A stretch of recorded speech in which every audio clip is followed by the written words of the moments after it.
হুজুর, আজকে একটু তাড়াতাড়ি আজান দিতেন না, আমার খুব খিদা লাগছে। তাড়াতাড়ি কেন আজান দিব? আজান দেন আগা, আর তো কই যাবো হয়ে গেছে।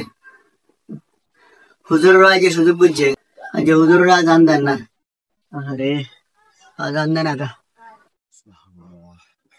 ও তো হুজুর গেলে হুজুরি গেলে কমাই যে তাড়াতাড়ি যেন আজান দিতে। আসসালামু আলাইকুম। ওয়ালাইকুম আসসালাম। হুজুর ভালো আছেন নি? জি আছি, আলহামদুলিল্লাহ ভালো আছি। তো আপনাকে এত অস্থির দেখাচ্ছি কেন ভাইয়া? হুজুর, আজকে একটু তাড়াতাড়ি আজান দিতেন না, আমার খুব খিদা লাগছে। তাড়াতাড়ি কেন আজান দিব? আমি আর থাকতে পারি না। শুনেন, এটা হলো রমজান মাস, রোজার একটা নির্ধারিত সময় আছে, সেহরির সময় থেকে ইফতারের সময় পর্যন্ত একটা নির্ধারিত সময় আছে। তো আপনি এরকম কাইল হয়ে গেছেন কেন ভাই? আপনি নিশ্চয়ই আজকে গীবত অথবা কারোর সাথে গালাগালি, কারোর সাথে ঝগড়া ফাসাদ করেছেন। হুজুর, এটা তো টুকটাক করণ লাগে, চা দোকানে বইলে রাস্তাঘাটে বইলে একজনের একজনের নামে যদি সমালোচনা না করে, না করলে সময় কাটেনি। সারাদিন খান কেনে তাইলে।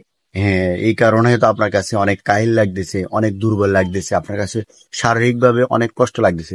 শুনেন, রোজা হইলো এমন একটা জিনিস, রোজা রেখে আপনি কারোর সাথে গীবত করা, কারোর সাথে সমালোচনা করা, কাউকে গালিগালাজ করা, এই ধরনের কিছু করা যাবে না।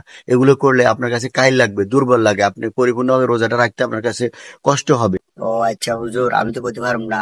সারাদিন আর অস্থির অস্থির করে আনি আনি মানুষের সমালোচনা করে, হুজুর আমি একদম বুঝি নাই। শোনেন, রোজা রেখে আর কখনো এগুলো করবেন না। আপনি রোজাটা রাখবেন আল্লাহর জন্য। রোজার যে নিয়ম কারণ এগুলো মেনে অবশ্যই চলবেন। দেখবেন ইনশাল্লাহ আপনার কাছে রোজা রাখতে কষ্ট হবে না। আচ্ছা ঠিক আছে, ইনশাল্লাহ হুজুর, আমি আর কারো সমালোচনা করতাম না।